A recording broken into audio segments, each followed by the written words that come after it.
I'm Maria Varmazes, host of T-Minus Space Daily, and this is AWS in Orbit, accelerating innovation with ULA. In this episode, I'm speaking with representatives from United Launch Alliance and AWS Aerospace and Satellite, and we're going to explore how United Launch Alliance maintains least privilege at scale in regulated cloud environments while ensuring rigorous security and compliance across AWS GovCloud. Gentlemen, welcome. Let's start with a round of intros. Jeff, could you go first? Absolutely. My name is Jeff McLean, and I am the Cloud Security Architect over at ULA. I've been with ULA for about 2 years now.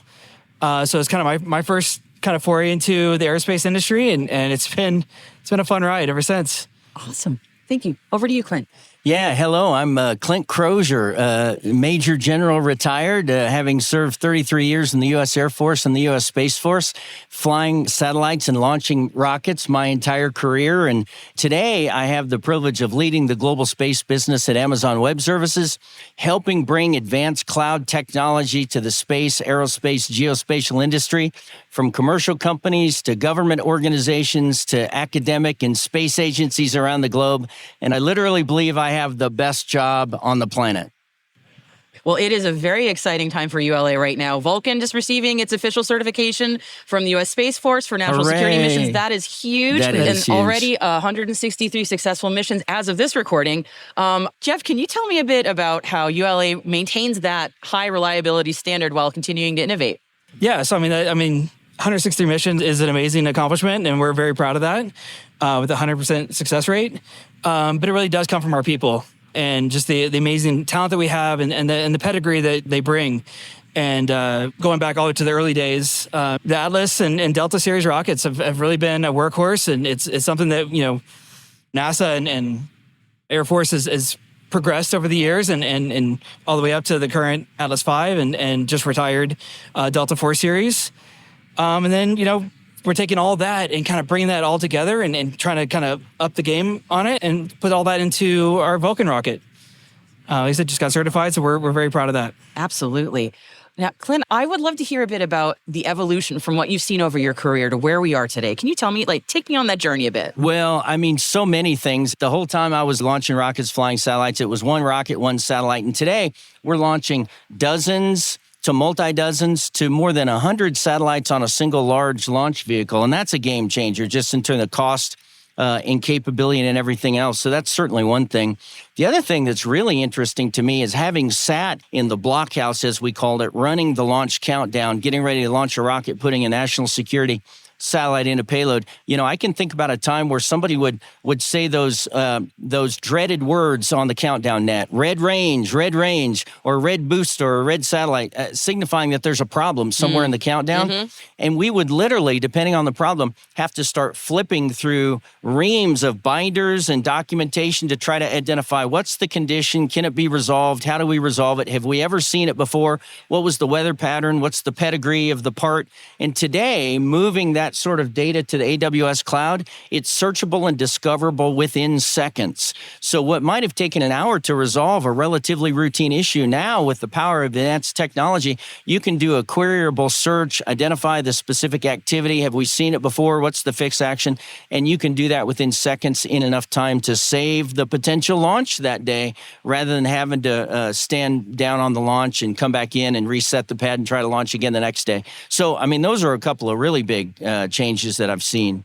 Not just time savings, cost savings, mission saving, we literally. used to say it cost about $1 million a day for every day that we had to push a launch to the right. If you have to delay a launch for any reason, not only is the whole team doing another 24 hours of round-the-clock operations, but about $1 million a day in terms of overall cost. So that's significant. The faster you can identify an issue and get it resolved, and advanced cloud technology allows ULA and other companies to do that, not only you're saving money, but you're saving precious opportunities. Because, by the way, orbital analysis being what it is and orbital dynamics being what it is, if I miss my launch window today, that doesn't mean that I might just be able to launch tomorrow. The orbitology might be such that I won't be able to get into my objective orbit slot for another 3 days or 5 days or 7 days or whatever the case may be. So that is powerful, keeping on track. That's fantastic. Yeah, so I never kind of realized, before we kind of get into it, is that, a lot of times we have an hour or two in a window.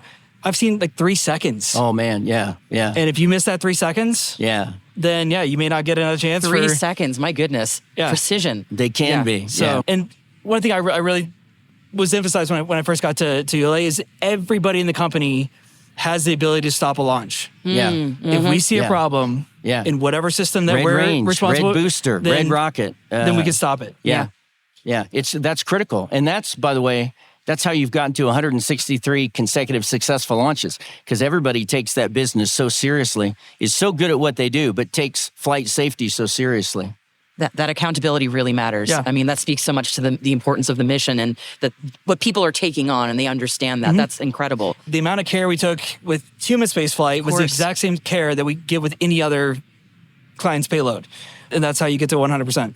Makes a lot of sense. Now, Clint was telling me a bit about evolution, and I wanted to hear a little bit, specifically within the ULA context, Jeff, about how ULA's mission has evolved from sort of its earlier days to what it's doing today with commercial and defense applications. Yeah, I mean, it's certainly evolved because it has to. Yeah. You're going from a lot of military launches, secret spy satellite stuff, that kind of thing. It's a space economy. It's a new word that, wasn't around, 5 years ago. The global space industry is launching more commercial payloads than military or intelligence community payloads today. It didn't used to be that way, right? But with the large constellations that are being deployed now into LEO and finding all the new uses of LEO, right? There are LEO satellites that are doing climate management and wildlife protection and maritime safety and security and so many other things. With those commercial and civil applications, we've seen the literal explosion of LEO. And so that means launching more commercial satellites today than ever before. Yeah, absolutely. Yeah, from a business standpoint, it's what you have to do to kind of keep up. Yeah, absolutely. Because I mean, satellites are so integrated into every piece of our lives that we don't even realize. So it's so important. Can you tell me a bit, Jeff, about how AWS GovCloud specifically addresses the challenges that are faced by contractors like ULA? The fact that we have a GovCloud that is FedRAMP certified helps companies like ULA to not only just check that compliance box, but it gives us a platform and an environment to work safely with our data, with national security data and everything that kind of comes with that. With a shared responsibility model that, okay, we know this is being taken care of and we know how it's being taken care of, so that we know exactly what we need to do on our end. Whether it's through identity management, policies, security services, monitoring, that kind of thing. We know exactly, and AWS provides those tools. We have the AWS commercial cloud that's available all over the world. The AWS recognized some 10 or 12 years ago that due to the special data handling requirements of the U.S. federal government and others, we created a separate enclave within the AWS cloud we call GovCloud, Government Cloud.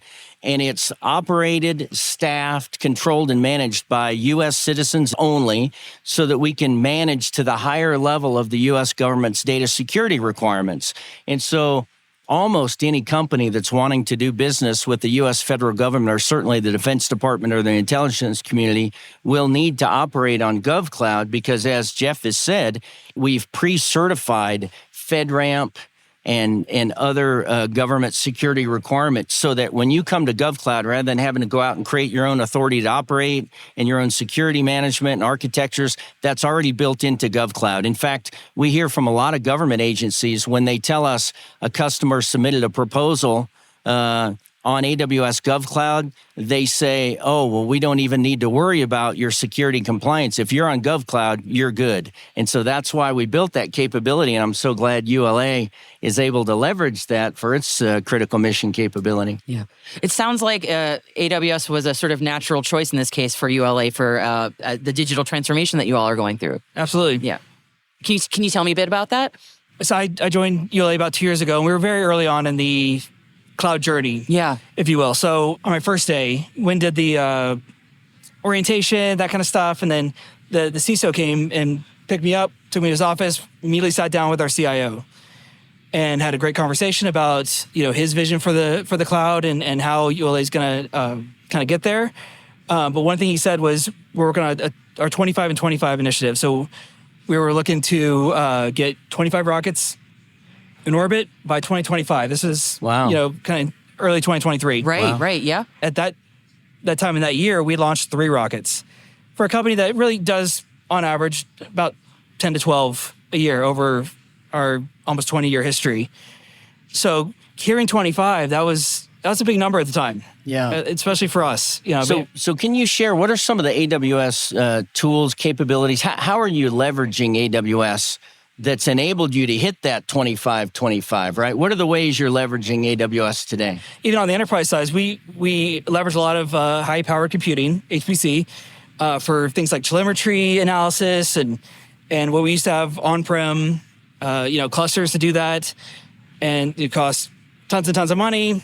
We moved all that stuff to the cloud. We can do it. We used to take days to run analysis. Now it takes minutes. And we spin up, 10,000 nodes, 100,000 nodes, whatever we need. I mean, yeah. And then hand it back when you're not using them, exactly. Right? And pay for only what you consume. Yeah, that's rather really than constantly trying to budget for how many servers you need and then either over delivering or under delivering, and even either having unused servers sitting around, which is a waste of capital, or not having enough capability and you're trying to surge to a new launch capability. The other thing I wanted to piggyback on, you made a great statement about, telemetry analysis and processing. And I'll tell you the other piece of running a launch business, and that's the collision avoidance. We call it COLA. If you think about it, we have to make sure that when we take that very expensive rocket and very expensive satellite and launch it up through the atmosphere, we want to make sure we're not flying right into a debris cluster. And so COLA, you've got thousands and thousands of data points that we're monitoring as they're moving through orbit against the timing of the rocket and everything else. That can take hours to run a COLA analysis. And we run the COLA analysis, historically have run it in the days leading up to a launch. Oh, wow. Using AWS, again, and being able to do that in seconds instead of in minutes or hours. And that's a big game changer to how we used to do it in the old days, as I like to say. Yeah, absolutely. I mean, we're certainly using the technology in its most powerful form, but we also use it because being a legacy company and been doing it for so long, the mentality and the infrastructure really was still on premise. Yeah. And so one, probably just changing the culture. I was going to say, it's a culture shift, of course. And absolutely, and kind of retraining and really helping, employees and leadership to understand the kind of the art of the possible with that. I mean, that's been a huge shift. So we kind of started off with, some of these small projects, but also the ability to take what's on-prem and use the cloud for times when we really need it. Yeah. And the results almost speak for themselves. Or we can offload some of the compute, off of these old servers, into the cloud, and really kind of in that hybrid model, have them kind of work together. And then once we started doing that, then we start kind of architecting, differently than we used to from the on-prem, and to take advantage of these cloud technologies and what we can really accomplish out of that. And that's really kind of where we are now is making that final shift to getting all that in place. And by the way, let me say, I really appreciate how ULA approached this in terms of the culture. And you talked about, Jeff, that ULA and AWS really ramped up together over the last 2 years. It was about 3 years ago that I sat down here at the Space Symposium with your CEO, Tori Bruno, and we talked about the vision of moving ULA to the cloud. And so that was sort of the crystallizing moment where he, as a CEO, had the vision to start leveraging cloud capabilities and then started moving ULA in that direction. And we have dozens and dozens, hundreds and thousands of space startups who we call born on the cloud. From the day they create their initial concept of operations, they build it into the cloud. ULA's been operating for decades. What was really good is you don't have to go all in on day one in the cloud. You can move over time, hybrid management of some things on premise, some things on the cloud. ULA's done a wonderful job sort of managing through that transition, setting the right culture, and helping us come up with a phased implementation approach, what I think has really worked out well. Certainly sounds like a best practice for sure. Absolutely. I mean, because as it often happens with these massive projects, it's almost always a culture challenge. But it sounds like this was a fantastic approach, and it's certainly the results have spoken for themselves. Absolutely. And, moving the culture from, to a more a cloud mentality and throwing things like AI on top of that. To say nothing. Right, exactly. So it's been fun.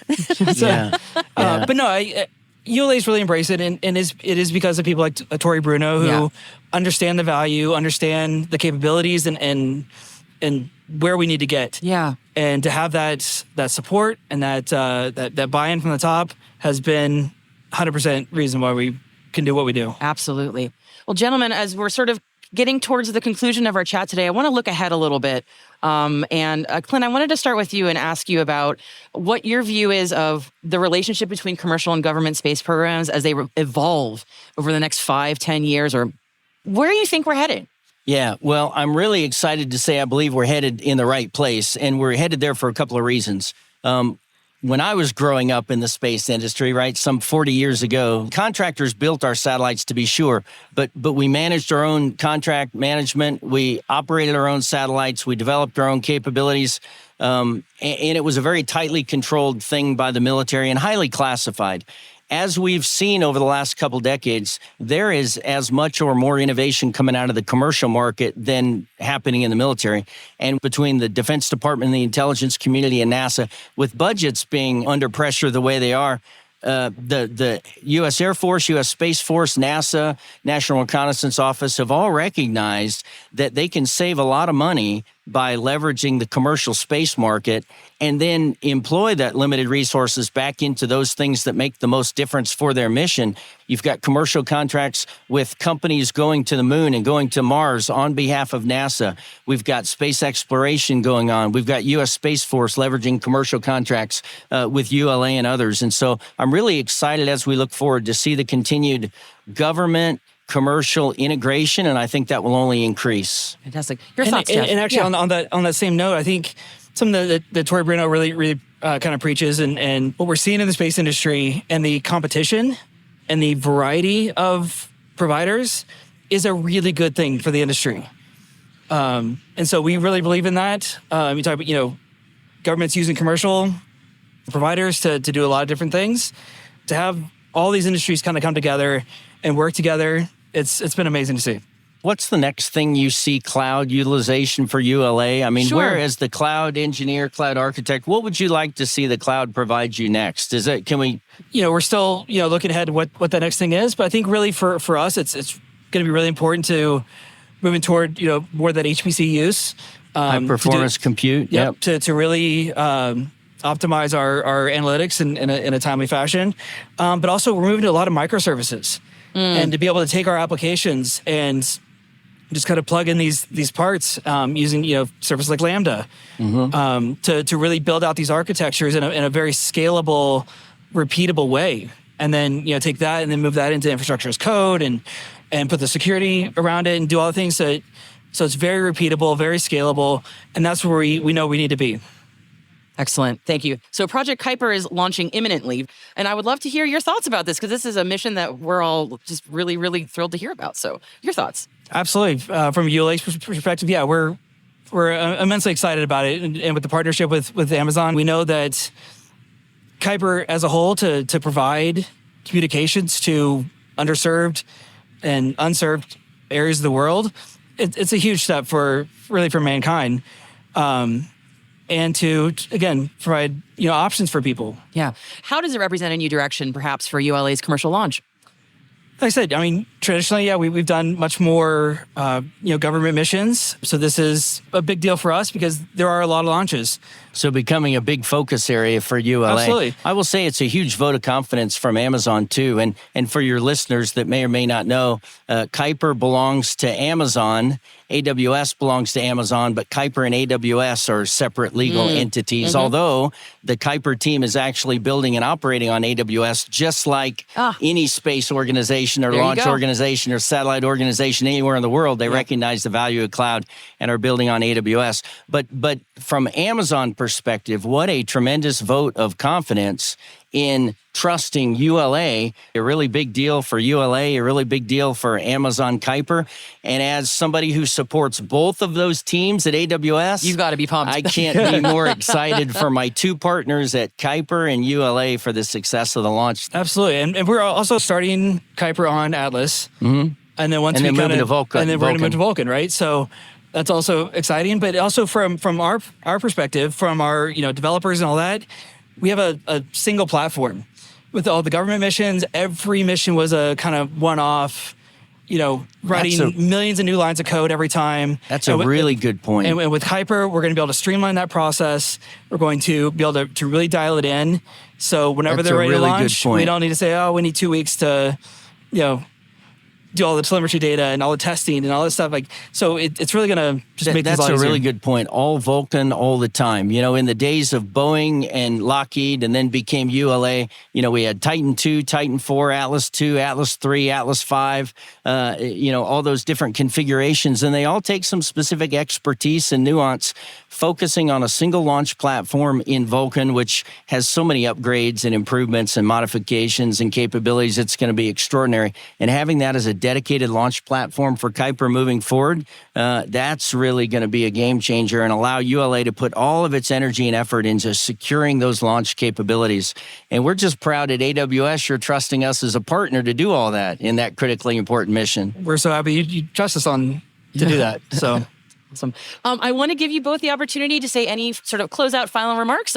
You have the floor. So why don't, Clint, I go to you, and then Jeff, you wrap us up. I'm just, thank you, Jeff, and the ULA team again for trusting us to be your partner. I'm so excited about what ULA is doing on the cloud. And I look forward to seeing what we can do together next. And it's just so exciting to see where it all goes. So thank you.